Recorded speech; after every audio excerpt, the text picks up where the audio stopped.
Okay, welcome everybody. It is November 1st here at the International Chapter Directors Book Study for Reasonable Faith. My name is John. I am the chapter director for Southern Colorado. And over the last few years, I've had the privilege of walking alongside this organization. And today we have such a treat. I'm going to grab my phone here because I want to make sure to get this right. We have with us Professor Charles Taliaferro. As a international group, we're currently working through the Blackwell Companion to Natural Theology, and Professor Charles wrote the first chapter. Brief introduction on Charles, a man who needs no introduction, but to give you one anyway, Charles currently works at St. Olaf's College. He received his Ph.D. From Brown, and he also has degrees from Harvard, master's degrees from Harvard. He is a member of St. Olaf's Department of Philosophy, which he has been at since 1985. He has written, co-edited, or co-contributed to over 30 books, and 3 of those books are actually audiobooks that you can get on Amazon right now. So had to add that as well. So he has many books and papers that have been translated into various lectures, and he has given talks at many prestigious universities such as Oxford, Copenhagen, Harvard, Yale, Princeton, and the list just goes on and on. So we're excited to have him here with us today. He is going to give us some opening thoughts on his chapter, and then we're going to go into a discussion. So with no further ado, I give you Professor Charles Taliaferro. Okay, thank you very much, John. And we'll just call me Charles, all right? So I'm glad you got the Blackwell Companion, and so we can reference it as you like. I'm prepared to give you about 8 minutes of an overview, but I want to say that just even having just the 4 of you, I would say my favorite class I ever taught was at Brown University, where I had just 4 students. And they were the only students I had that voted to meet twice as long rather than 3 hours a week. They voted to meet 6 and even more. So I do like small groups. Yeah, while I've been at St. Olaf for 36 years, something that I'm planning on doing after I retire from St. Olaf is actually teaching philosophy in prison. I'm going to give myself a little time, and I'm 68, so I don't know whether the virus will be at peace at that time. But my goal is to help prisoners get their BA, and to do that for 3 years. So I've taught at many places and given conferences so many times, but really I want to go to a population that's been underserved and in some peril, really. Now, over to natural theology. John was asking about my commitment to Black Lives Matter, and I can connect it with this text. I live about less than 2 miles from where George Floyd was killed. The Walgreens down the street, the gas station I go to was firebombed during the riots. Very intense right here and now. But I've been concerned with Black Lives Matters long before this. And so I wrote this piece and gave talks at Middlebury and in England on against racism and digging deep on it. And it relates to this chapter because Hume and Kant, great Scottish philosopher, great Prussian or German philosopher, they are kind of credited with dismantling natural theology. In fact, in the 1800s, natural theology was called the sick man of Europe. And Hume had his natural history, his dialogues, in which he sought to challenge all the theistic arguments. And Kant, who at the very end was defended Christian faith in a kind of moral argument, he sought to go against natural theology per se. Well, as it happens, both men were white supremacists. Hume, in fact, was so committed to the primacy of whites over all different people. Actually, just this year, his name is being removed in Edinburgh on this building named in his honor. And in some of my work, what I've done is, I don't argue that Hume and Kant were racist, therefore natural theology. You can't quite do that. But I notice how Kant and Hume's arguments against revealed religion are very much parallel to his argument against Black intelligence. And Hume was living in London, where Black Africans would be coming in, and people from the Caribbean, and actually doing performances where they would write poetry in front of large audiences as a demonstration that they had souls and that they were persons. But Hume just ignored all the evidence. And in a similar way, Hume tended to dismiss, somewhat on racialized grounds, reports of miracles. Why should we discount that? Because these are coming from savages. And so he would said all of this can be explained without any recourse to the divine, whether it's the resurrection of Christ, and so none of these things are on because the source isn't to be trusted. Oh, and he thought I can explain it all naturalistically, just as you can explain a parrot speaking poetry. And he actually said that this was a really very unfortunate matter, is he said that of a Black man poet from Jamaica who was actually educated at Cambridge University and a great poet. And we have his portrait. And Hume said, it's just like a parrot. And actually, some Black jazz players made a reply to Hume. They came up with a song called The Black Parrot. He didn't get the last laugh. In any case, I'll just say one other thing is the idea that we can reason from the natural world to the divine has been challenged, as I say, by Hume and Kant, also by a very vibrant, scientifically oriented philosophy after World War II called positivism, and also by a philosopher you may not have read, but Wittgenstein. And he is somebody I addressed at the beginning through this fellow named D.Z. Phillips. I have to warn you, though, that I'm not entirely safe. D.Z. Phillips, I think, died while working on a reply to me. He was in Swansea, and he was in the library. He was not replying just to me, but to two other people, and had a heart attack. So if your heart starts racing, okay, I've got a history. So I want you to be calm, all right? Anyway, I'm going to dig in with D.Z. Phillips just a smidgen. Mm-hmm. So you have the scientific people are denying even the existence of consciousness. They're trying to get theology off the table.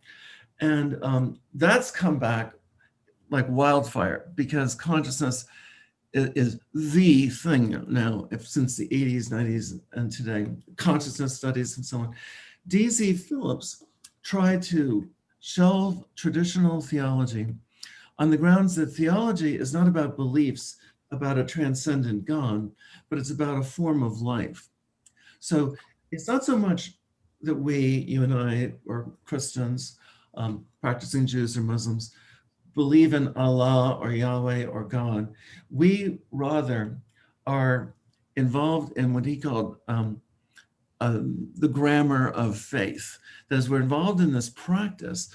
And if you raise questions about it, you're basically not in the practice anymore. He thought that arguing about the truth of God was just to engage in probabilistic reasoning. Just give me 3 more minutes here. So he parodied like the 23rd Psalm. He said that the 23rd Psalm is not, the Lord is probably my shepherd. Maybe I shouldn't want. Or one of the lines I've taken from, this is not original, but from this song, Jesus Loves Me, This I Know. And according to Phillips, it'd be much more like, Jesus loves me, I suspect, if the Bible is correct, but we will never know if this is really so. So he kind of feeds in this it's technically called fideism, like faith alone. But after Phillips died, his work almost died with him. And that's partly because it's so evident, certainly among my 140 students that are taking philosophical theology right now, that belief and doubt are compatible. And in fact, doubt sometimes is the engine of belief. So Phillips wants to just, either you're in or you're out. And with that, he wants to take away the metaphysics of theism. That is, well, what's God like? Is God in time or eternal? He wants to just say, no, you're either in it and singing the Psalms or you're out. But it's so apparent that for many of us that one can be a full participating Christian and not always believe everything in the creed. So life, I think, is can ebb and flow. And so I'd say you had a scientific challenge, you had the Hume and Kant challenge, and you had the D.Z. Phillips challenge to natural theology. But I think natural theology is alive and well. And as I suggested to John and Charles, I know everybody but two of these people, or maybe three that wrote for this, and I know each of them would give their right arm to have a chance to engage with you. Assuming you guys are nice. I don't know, it's a little rough. I'm gonna send some warnings. Assuming you guys are okay, I will personally write them and recommend you. Wonderful. Wonderful. Thank you for that. It's so insightful, so invigorating, so refreshing. I can assure you the group is very nice and working professionals. And so the attendance is what it is on a given Sunday, but the honor cannot be more stated. Just an honor to have you. So what I'm going to do here, guys, Robert, Mark, Ian, I'm going to start off with a question, give you guys a chance to think of some questions for the professor, and then we'll keep this rolling. Professor's been generous with his time for about an hour, as I stated at the beginning of the recording. However, we don't want to. If we feel like we reach a concluding point, then Professor, feel free to take us off with some final thoughts. And if we need to finish early, then there's no problem in that either, because everyone processes differently. Okay, so here's my question, just to start us off here. I've been struck by the impact of Hume and Kant on natural theology. And you may have alluded to this, but one of the coming into today, I was wondering if you've been struck recently by any other schools of thought that have since posed challenges to natural theology that would be considered the newest, greatest challenge, if I can say it that way. Because, since so much time has passed and many others have had much time to develop this, and you alluded to it, and perhaps you would allude to positivism or the other man that you stated, but are you aware of any more recent challenges to natural theology outside of Hume and Kant that you would say are the new greatest challenges of today to natural theology?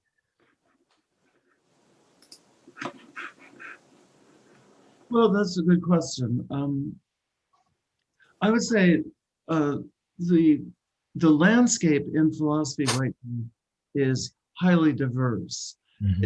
If you read the history of ideas, or the history of philosophy, it's profoundly simplified.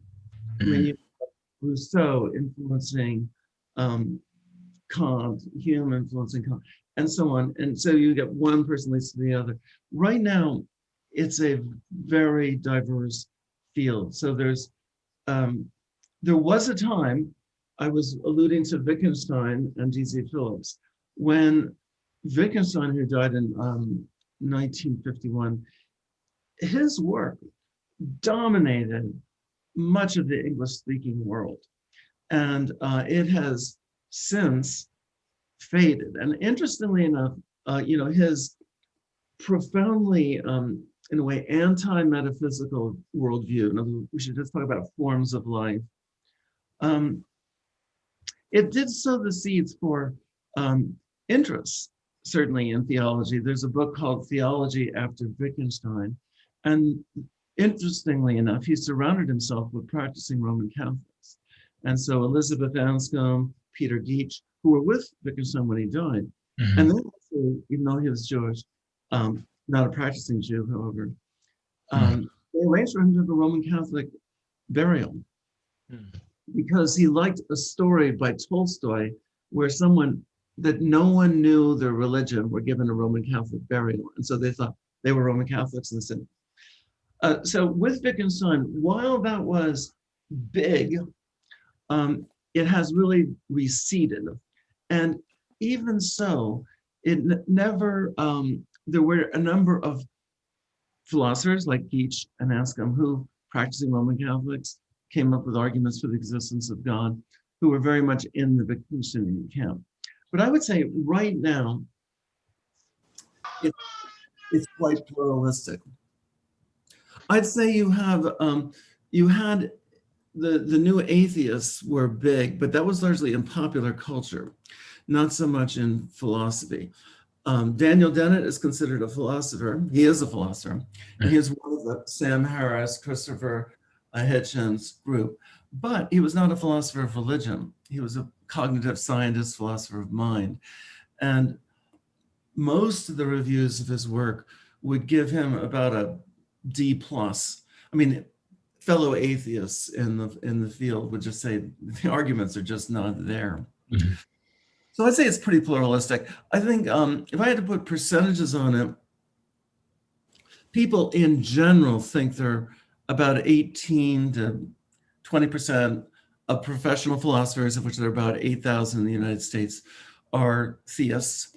There's probably an equal number that are atheists. But many, a good number of philosophers are agnostic, and they would be better described as non-theists rather than atheists. I would say the word atheism, which literally means a without and theos, God. An atheist is somebody who's really thought about it and rejected theism. Whereas if you've never really thought about it, the professional term would be non-theist. It's kind of like if you hadn't read Hegel, but you wouldn't buy any of his ideas if you encountered them, you might be considered a non-Hegelian, but not an anti-Hegelian. You know? I like that. That's a very good distinction. And I will say this just to give everyone else a little more time to think. Nicholas, thanks for joining us, sir. Nicholas, we are recording, just so you know. And Professor, I would say this: the Black Lives Matter thing I want to kind of touch on near the end, only for this reason. I think, as you said, there's a good tie-in in natural theology, and I think it's so telling right now because maybe 5 or 6 years ago, the talks that I was doing was on cosmology. They were on the historicity of Scripture. They were on so many different things, and then in even ethics more broadly. But then maybe 2 or 3 years ago, it was like the only thing I was being invited to speak on was critical race theory. And so being forced to engage it at that level, as you said, the natural theology and some of the same barriers that natural theology faces is all throughout. So I want to give somebody else, Robert, Mark, Ian, an opportunity to open the floor here. Do you guys have any questions for the professor? And then I'll come back in a little bit and we'll re-engage with something else. Yeah, why don't I start off, because you just mentioned D.Z. Phillips. I'm ashamed to say I'd not heard of him before, but I live 5 miles from where he died in Swansea. So, in fact, he went to school just around the corner from where I'm living, sitting right now. So I will have to, that's a remarkable coincidence. So I know I shall have to get my philosophy books up and look up about D.Z. Phillips. I mean, just as a sort of brief aside to start with, I was fascinated what you were saying about David Hume and his sort of racist views. And we've seen this in the UK as well as in America, this challenging about slavery connections and things like that. So I'm surprised actually that maybe Hume hasn't been mentioned more in the press. I'm just wondering, whether the people will then start to reject his views as well, and whether we might see something of a turn in philosophy more generally because of his views being coloured by racism, or whether they might be rejected. I don't know whether that might be a turn, but in postmodernism times anyway. What is truth anymore? I was wondering if you had any thoughts on that initially. Yeah, I can respond. By the way, a real quick anecdote, but after he died, D.Z. Phillips, I was nominated for the chair that he held at Claremont Graduate University. And so I've been following him around a bit. I will say that was the worst interview I've ever had in my life. The person, one of the people on the committee said, "You're just a college professor. What makes you think you can be a graduate university professor?" And I'll keep this really short, but after this person saying, "You're a college professor," and I got real close and I said, I'm going to use the actual words I said, "How the fuck do you become a graduate university professor?" And I think he may have had a seizure. I don't know, because he went like this, and suddenly he said, "Anti-Semitism is terrible in Moscow today." And we hadn't been talking about anti-Semitism at all. And I thought, second professor. But, say two quick things. One is, it's hard to know what to do sometimes when you find out about the ugly underbelly of some of these great philosophers. And today, I just mentioned two living philosophers, both brilliant, but John Searle and Colin McGinn, absolutely brilliant, but both of them were dismissed from their university positions for sexual harassment with graduate students. And when I still have their work on my syllabus. But that was a tough decision, and what I've said with students is, by the way, there is this dark side, and probably the most famous one in our lifetime is the rethinking of Martin Heidegger, who was a member of the Nazi Party, and everybody always knew it. He resigned, but it was actually the discovering of his black notebooks at the end, which really solidified Heidegger's philosophical, at least hazing, because he wasn't just doing lip service with anti-Semitism. He wasn't just against his Jewish dissertation advisor, Husserl. He had deeply embedded anti-racism views. At the end, you were wondering about truth. I'll just say one thing. It is a big area now, the concept of truth, because it's part of theories of meaning. The battle today is between epistemic concepts of truth, that is, something is true if it's ideally justified. Warranted assertability was one theory. This view is trying to rule out skepticism. And you can be an anti-realist and a Christian.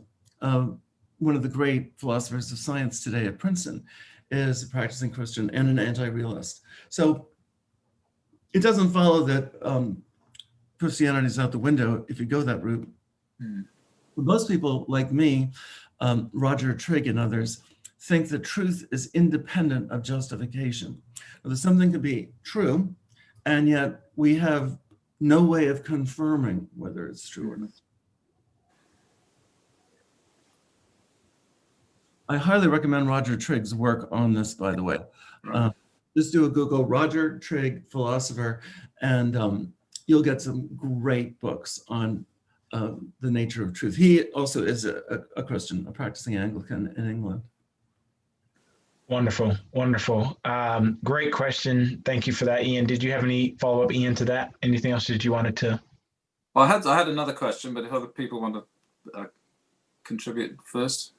Sure. Robert, Mark, or Nicholas, did you guys? And Robert, I remember you kind of jumped in a little earlier.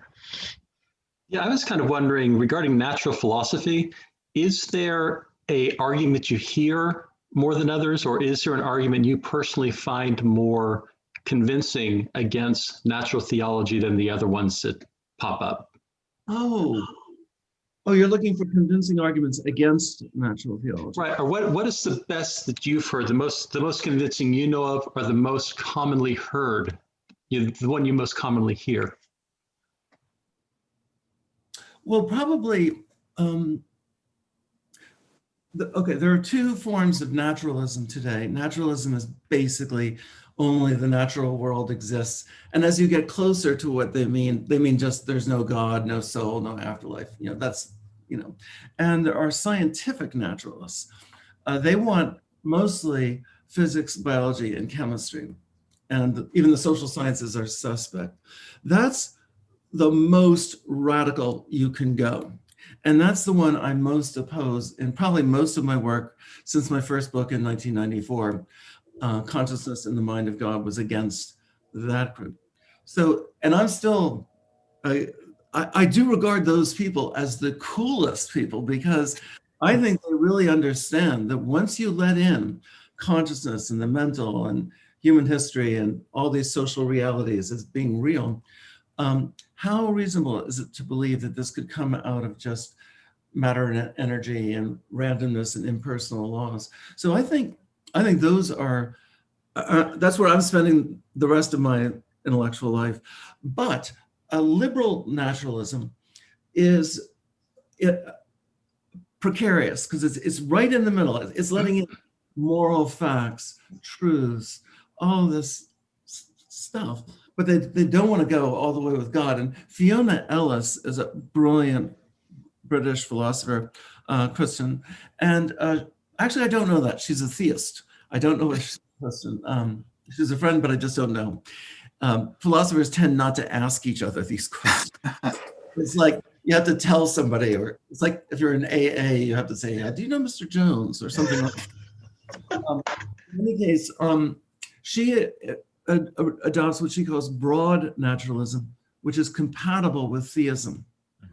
But I think her God turns out to be a little like Paul Tillich's or Spinoza's God, not quite the God of Christianity. So I would say the challenge, it's not pluralism, the fact that everybody's doing all sorts of things. There are more Hindus in philosophy than ever before, the more Buddhists, the more devout practicing Jews and Muslims. It's not the pluralism that's the issue. It's it really comes down to naturalism. Thank you. Great. Nicholas, I saw you reaching for the button there. Did you have something you want to throw in, man? Yeah, I'm embarrassed to say that I haven't read any of your work yet, Professor, so I didn't come prepared with questions as I would have wanted to, but I was excited to jump on the call. Thank you for all the time.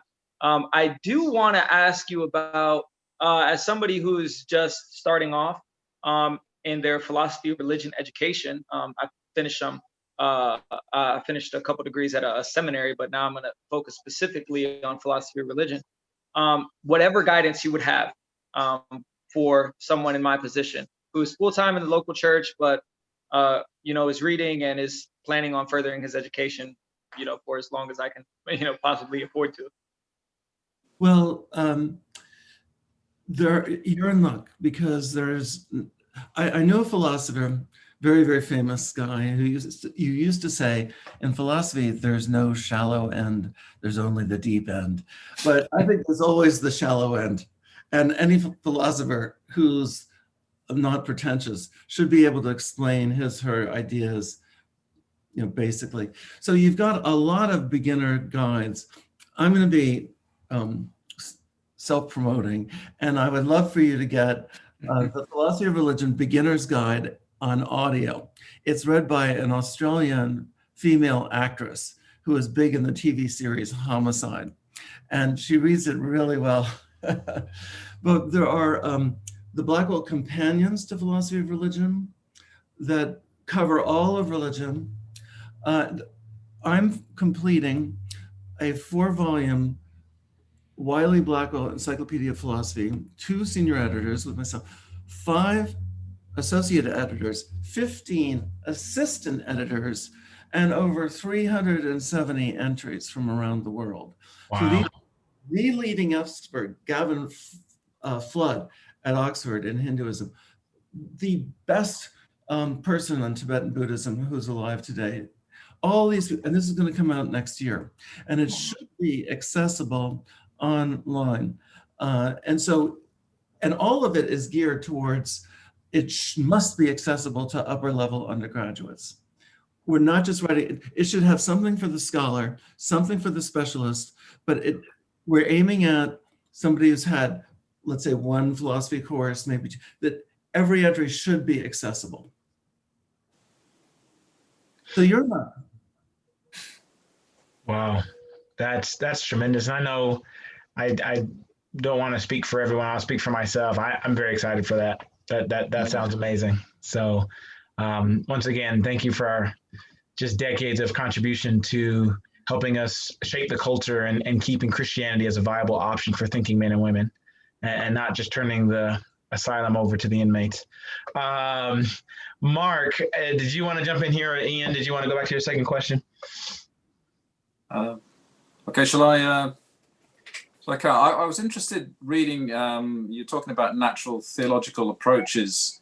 I was just wondering, you didn't, I've been reading a lot of Edward Feser's work, David Oderberg, and it says you didn't put a lot of the sort of the kind of scholastic metaphysics as an approach to natural theology. I've been hugely impressed by Feser's 5 arguments for the existence of God, and they just seem absolutely amazing. I just wondering what you thought of the general that sort of approach to natural theology. Yeah, I think I say more power to them. Yeah, I think they're doing really good work. Well, where I probably encounter, as it were, scholastic metaphysics is probably in philosophy of mind. So a lot of them adopt a Thomistic, as in Thomas Aquinas, or Aristotelian view of the person in terms of form and matter. Hylomorphism is what it's called. Whereas I am a total Neanderthal in comparison. That is, I believe in, well, I'll call it the soul, but I'll just, I believe that we are a functional unity of person and body. To see me waving at you is to see me waving at you. It's not looking at a ghost or something behind. But I think that the person is not the same thing as their body. That is, there's more. And it's not just the form. So I believe this for like a couple of reasons. One is I think that death is a substantial change, not merely a change in mode. And I think they're committed to believing, you see, if you are your body, when you die, your body's still there. It's not a substantial change. And so they, I think, are committed to something like that. And I also believe that the body is divisible, but you aren't. And I have 2 other arguments. So I'm arguing that, and that this is very along the lines of Descartes, I think each of us knows that we are subjects existing over time, conscious, subjective, having sensations, memory, reason, being able to anticipate things, emotions, and so on. So I think what we know best is actually known through self-awareness.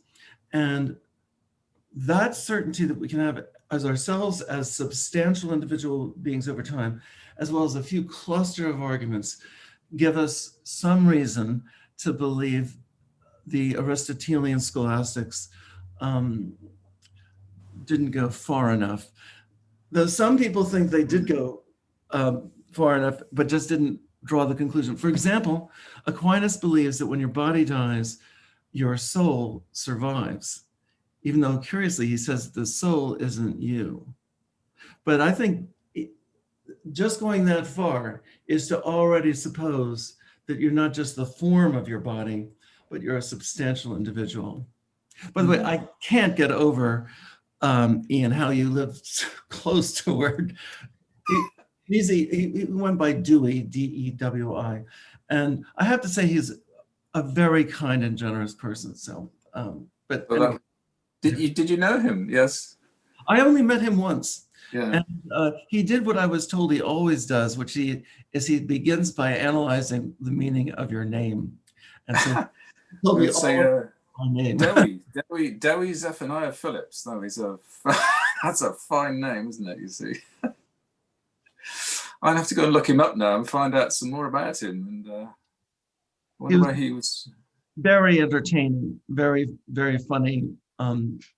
outgoing.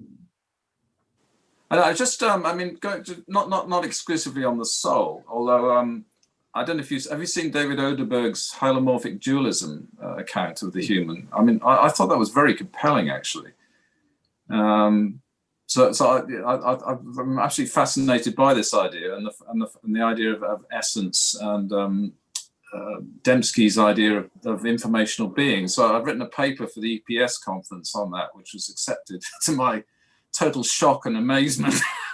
But it was a blind submission, so they didn't know it was just Davis, you know, the the Welsh amateur philosopher. But I'm very intrigued by this whole subject of the idea that the form of the body is the information, and I think J.P. Moreland and Scott Ray also have a similar idea in their body, in their book, the Soul, isn't it? They talk about the ethics. So I think there's a lot to this, actually. But I just, yeah, sorry, go. No, I want to hear you speak. Well, I suppose if I didn't go as far as I've been going since probably I started graduate school, I became a substance dualist very early on. And by the way, I highly recommend the Blackwell Companion to Substance Dualism. And the introduction is extremely amusing by John Luce. He says, for substance dualism to return, is kind of like the Ents in The Lord of the Rings returning. We thought they had died, and yet here they all are. And so it's been making a comeback. But I believe, I'm not sure, but I think I may have even, it's Odegaard is his name, who wrote this. David Oderberg, yeah, from Reading. I believe I actually was a reader for the press and enthusiastically supported its publication. I think, yeah, I mean, his book, Real Essentialism, is fascinating reading. I really found it intriguing work. Fieser quotes him constantly in his work. Outstanding philosopher. And I also deeply respect J.P. Moreland, but I have to say, he sent me an email. The last email he sent me, he said, Charles, my hope is that you will die well. And I think he meant, I just read this book on heaven, and he thought, you know, we're going to go to a good place. But I thought that was the strangest. I hope I die well also. I can't imagine him saying that, actually, having met him. Yeah. He's quite a character, isn't he, JP? Yeah, that's great. Okay, this is fantastic, guys. This is fantastic. Was it? I'm going to throw in a question here to give people more time to think as well. This is along the lines of more morality, which I know. Just bear with me here. So one of the comments you made that interests me in the book, I'm going to read it here so I don't mess it up. You said, philosophers have employed natural theology to argue that God has attributes and a character that is either slightly or radically different from orthodox religious concepts of God. Now, at the surface, we check the box. However, I've kind of been walking through something along these lines that I wanted to bring up to your attention. And that is, there is this journey of trying to, as you said so well, trying to argue for God's attributes. And it's a long-standing dialogue. And right now, I think the hardest of God's attributes that I seem to discover is the moral attributes, especially when you compare kind of the Old Testament to the New Testament. And I've been sitting through some seminary level discussions with professors and various people on this. And I wanted to see, and once again, this is going to be a question that you're just free to discuss, but no formality to it whatsoever. How do you reconcile the moral aspects of God with you being in this world so long, and with you being someone that's been in natural theology so long? Have you come to a place in your thought process as it relates to reconciling the moral attributes of God from the Old Testament to the New Testament, when people, want to mention the genocides and the various things? Well, I Yeah, I'm a member of the EPS, but I'm a little bit on the more liberal side of that. That is, I still go with a form of progressive revelation. That is, the persons at the time thought that God commands, no women and children. I'm somewhat prepared to go with Paul Copan that this is hyperbole. This is Middle Eastern. When you say things like this, I'm going to, like a Marine sergeant, says, I'm going to suck your eyes out and crush them. That they don't literally mean this. So I'm tempted sometimes to go with Paul Copan. Other times I'm tempted to go with this is, I suppose the most important part of God's character that we learn from the Hebrew Bible, Christian Old Testament, is the covenant with Noah. And that's where God relinquishes instantaneous, immediate, retributive punishment. God says, I will no longer visit on the earth, a flood. And so what happens with the Noahic covenant? Basically, a lot of the sayings in the Proverbs, in the Book of Wisdom, like the just will flourish and the unjust will perish, things like this. It's then read through the eyes of Noah, the Noahic covenant, as this is either an aspiration, this is what we should seek to do, to have the just flourish, or we read it eschatologically. That is, it's about the eschaton and the last times and judgment. So I'd say that's what makes Job possible, that an innocent person could suffer. You can go in the first chapter of Job to explain it, but essentially you do have an innocent person suffering, and perhaps even at times a type of Christ in terms of, for a Christian, not for a Jewish reader, obviously. But, so I'd say that, yeah, there are difficult verses. The one verse I'm glad my parents didn't follow is that disobedient sons can be stoned to death. So I'm glad that my parents didn't go that way. And I think most Christians, the new move among many Christians is to believe that the Abrahamic covenant or the Mosaic covenant is still valid for Jews. This was largely Vatican II and after the Holocaust. That is, the Roman Catholic Church sought to make, you can certainly accept a Jew who wishes to convert, but you should not engage in missionary activity with Jews. So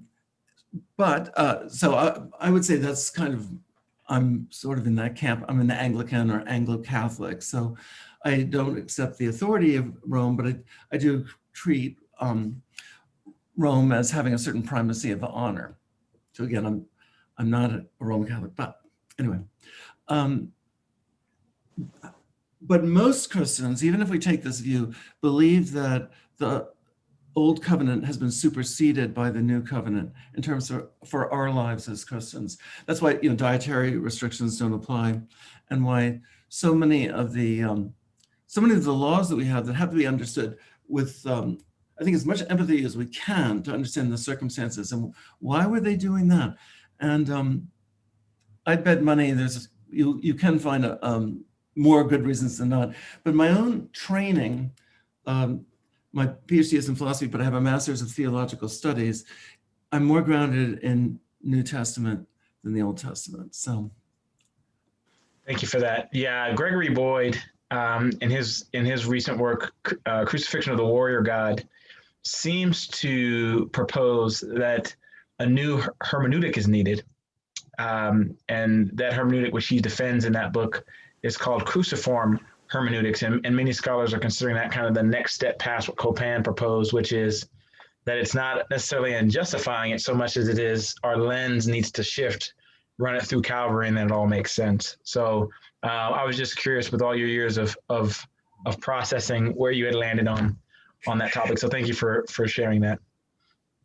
Yeah, the cruciform theological approach is really important. Paul Moser at Loyola University is a great advocate of this. It tends to be not very pro-natural theology. Paul Moser and I were supposed to debate, it hasn't happened, at least yet, on this, but Moser believes that the reason why God is hidden and not more obvious or evident to the seeker is because God, as a morally perfect being, would want you to approach God through moral submission to the lordship of Christ. He's very overt there. Kierkegaardian, if you took Kierkegaard and Pascal and doubled them, you'd get Paul Moser. Wow. I mean, he makes Kierkegaard and Pascal look really relaxed. Very good. Okay, so as we look to bring this to a close, I want to give Ray for one or two more questions, and then, which I'm more than happy to provide, but I want to open the floor here for you guys, and then we'll give Professor some closing thoughts, and then we'll land the plane. Go ahead, Nicholas. Yeah, Professor, I wanted to know, after the publishing of the book, which of the arguments surprised you the most? When you were working through the material, you were, shocked to learn, oh, there was so much more to that argument than I had originally thought. I was shocked at some of the typos in one of the chapters. I was really pleased with the two cosmological arguments. Robin Collins, who has a teleological or fine-tuning argument, he's the most well-known person to defend it. And he actually, not in this project, but he has a terrific article, again, defending dualism in light of the conservation of energy principle. And he's great. Stuart Getz, my friend, whom I co-author things with, his entry on the problem of evil, he's actually a hedonist. He claims C.S. Lewis was too.